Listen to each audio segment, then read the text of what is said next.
नमस्कार दोस्तों, मैं हूं आपका दोस्त के बी। तो आज की इस वीडियो में हम 8 दिसंबर 2021 को एसएससी जीडी के जो पहले शिफ्ट का एग्जाम हुआ है उसमें पूछे गए जीके और करंट अफेयर्स के प्रश्नों को डिस्कस करेंगे। तो पूरा वीडियो बहुत ही ध्यान से देखिएगा। इसकी जो पीडीएफ फाइल है वह आपको टेलीग्राम चैनल केवी गुरुजी या kvguruji.in से मिल जाएगी।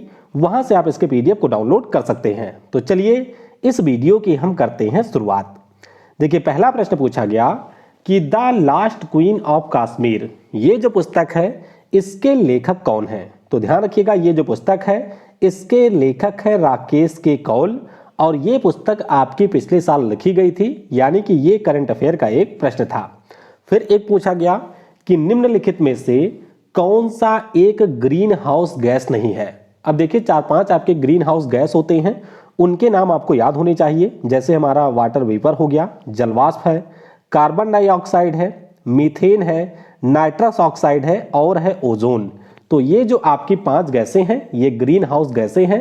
इसके अलावा जो भी आपके ऑप्शन में रहा होगा वह यहां पर हो जाता करेक्ट। एक प्रश्न और पूछा गया था कि वर्ष 2020 में रेपो दर कितनी थी। तो यहां पर शायद अक्टूबर महीने का ये पूछा गया था। तो एग्जैक्ट क्या था, और अगर आपको पता है कि अक्टूबर 2020 में रेपो रेट क्या था तो वह आप नीचे कमेंट में जरूर लिखिएगा।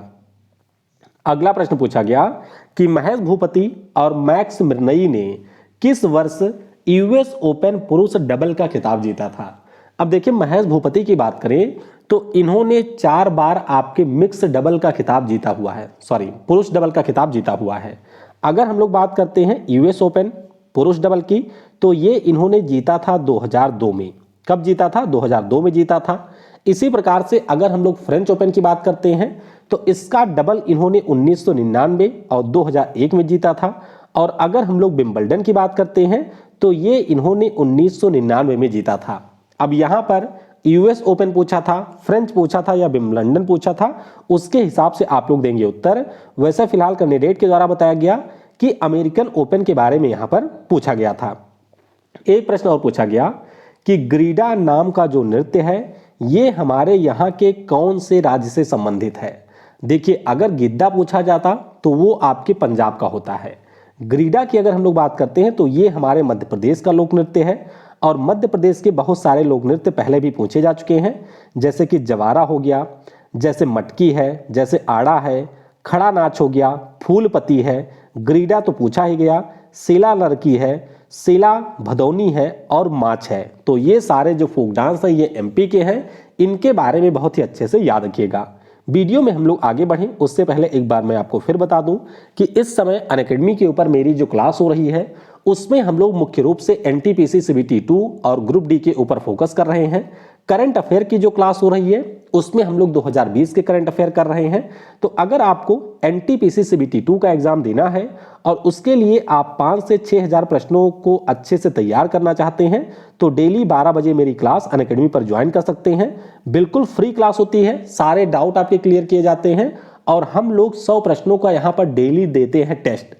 तो ये क्लास आप 12 बजे ज्वाइन कर सकते हैं। 10 बजे वाले जो क्लास है इसमें हम लोग करंट अफेयर डिस्कस कर रहे हैं 2020 की, विशेष तौर पर जो सीएचएसएल जीडी एग्जाम में पूछे गए हैं उन सारे प्रश्नों के साथ। तो 10 बजे आप लोग इस क्लास को ज्वाइन कर सकते हैं। नीचे आपको डिस्क्रिप्शन में मेरी प्रोफाइल का लिंक मिलेगा, उस पर क्लिक करिए और आप अनअकैडमी के ऊपर मुझे फॉलो कर सकते हैं। अनअकैडमी पर आपको बहुत सारी फ्री क्लासेस मिलती हैं, लेकिन फिर भी अगर आप किसी भी कोर्स की एक सिस्टमैटिक वे में तैयारी करना चाहते हैं, यानी कि किसी भी एग्जाम की एक सिस्टमैटिक वे में तैयारी करना चाहते हैं तो आप अनअकैडमी का प्लस कोर्स भी खरीद सकते हैं। ध्यान रखिएगा, मेरा कोड है KV10। जैसे आप इसका यूज करेंगे आपको तुरंत 10% का डिस्काउंट मिल जाएगा।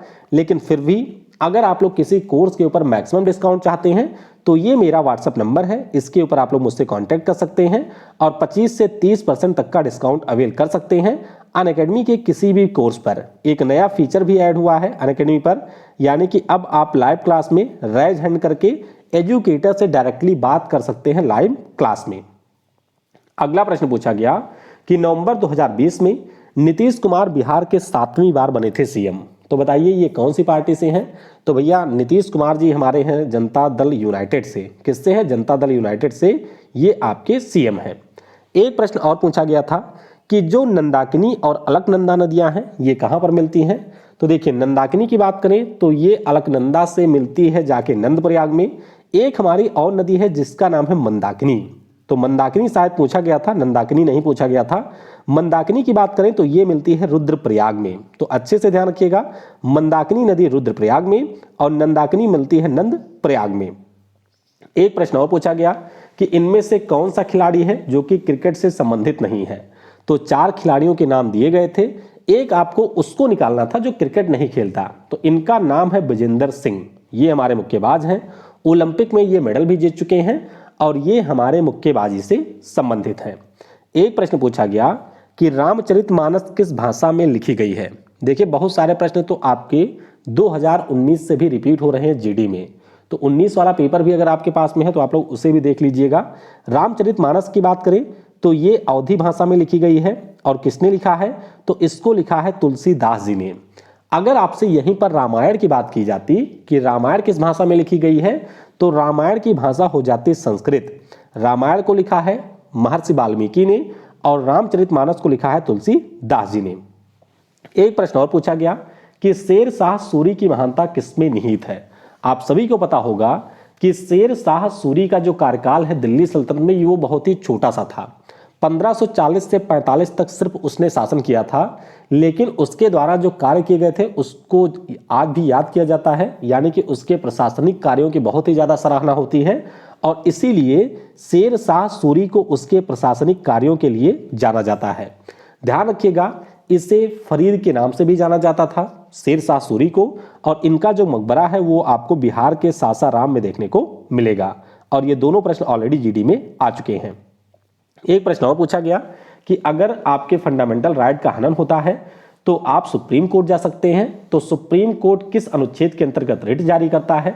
तो ध्यान रखिएगा, सुप्रीम कोर्ट जारी करता है अनुच्छेद 32 के अंतर्गत। किसके, आर्टिकल 32 के अंतर्गत।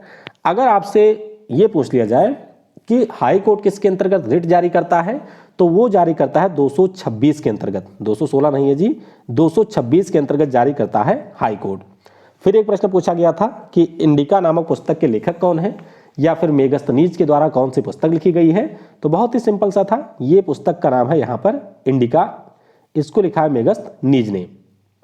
एक प्रश्न और था कि 1947 में भारत के शिक्षा मंत्री कौन बने थे। तो ध्यान रखिएगा, 1947 में हमारे यहाँ के शिक्षा मंत्री थे मौलाना अबुल कलाम आज़ाद। क्या नाम है, मौलाना अबुल कलाम आज़ाद इनका नाम है, और इनके जन्म दिवस को हम लोग शिक्षा दिवस के रूप में भी मनाते हैं।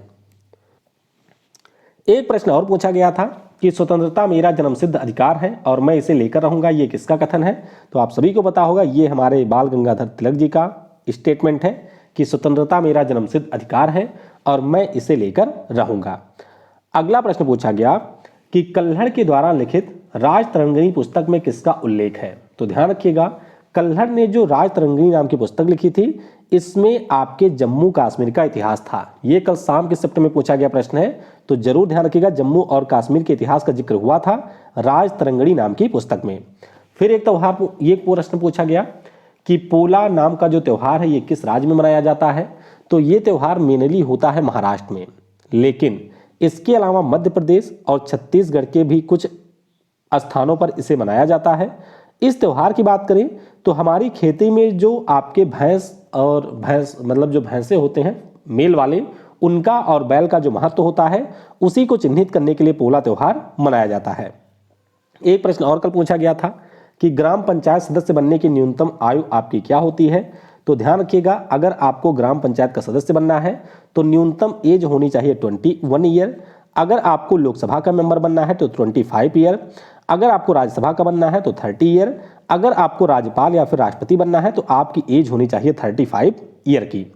एक प्रश्न और पूछा गया था कि पीएम नरेंद्र मोदी ने वर्ष 2020 में किसके लिए प्रोजेक्ट लॉन्च करने की घोषणा की थी। तो ध्यान रखिएगा, 15 अगस्त पर 2 प्रोजेक्ट की घोषणा हुई थी। एक तो था आपका प्रोजेक्ट लॉयन और एक था प्रोजेक्ट यहां पर डॉल्फिन। तो ध्यान रखिएगा, 2 प्रोजेक्ट थे, प्रोजेक्ट लॉयन और प्रोजेक्ट डॉल्फिन। एक प्रश्न और था कि पानी के जमने पर उसके घनत्व पर कैसा प्रभाव पड़ेगा। तो ध्यान रखिएगा, जब पानी आपका जमता है तो उसकी जो डेंसिटी होती है वो आपकी हो जाएगी यहां पर कम, क्योंकि जब पानी जमता है तो उसका वॉल्यूम होगा ज़्यादा, और जाहिर सी बात है कि द्रव्यमान यहाँ पर फिक्स रहेगा, यानी कि मास बिल्कुल फिक्स है, तो अगर वॉल्यूम बढ़ेगा तो डेंसिटी यहाँ पर हो जाएगी कम। वैसे 4 डिग्री सेल्सियस पर पानी का जो वॉल्यूम है, डेंसिटी है, वो होता है सबसे ज़्यादा। एक प्रश्न और पूछा गया था कि चोल शिलालेख के अनुसार ब्राह्मणों को भेंट स्वरूप दे जाने वाली जमीन को क्या कहा जाता है? तो इसे कहा जाता है ब्रह्मोदय। क्या नाम है? ब्रह्मोदय इसका नाम है। एक प्रश्न और आया था कि Obama the call of history पुस्तक के लेखक कौन है? तो ध्यान रखिएगा, इसे लिखा है पीटर बेकर ने। तो इस प्रकार से जितने प्रश्न आज सुबह की शिफ्ट के मिले थे, सारे प्रश्नों को हमने डिस्कस कर लिया है। अगर इसमें से कोई प्रश्न नहीं था तो वह भी आप कमेंट में जरूर बताइएगा, और इसके अलावा जो भी प्रश्न आप में से किसी को पता है जिन्होंने पहले शिफ्ट में एग्जाम दिया था, वो भी आप लोग कमेंट में लिखिएगा, जिससे मैं शाम वाले शिफ्ट में उसको इंक्लूड कर सकूं। Thanks for watching. जय हिंद, जय भारत, और सबसे जरूरी, पढ़ेगा भारत तो बढ़ेगा भारत।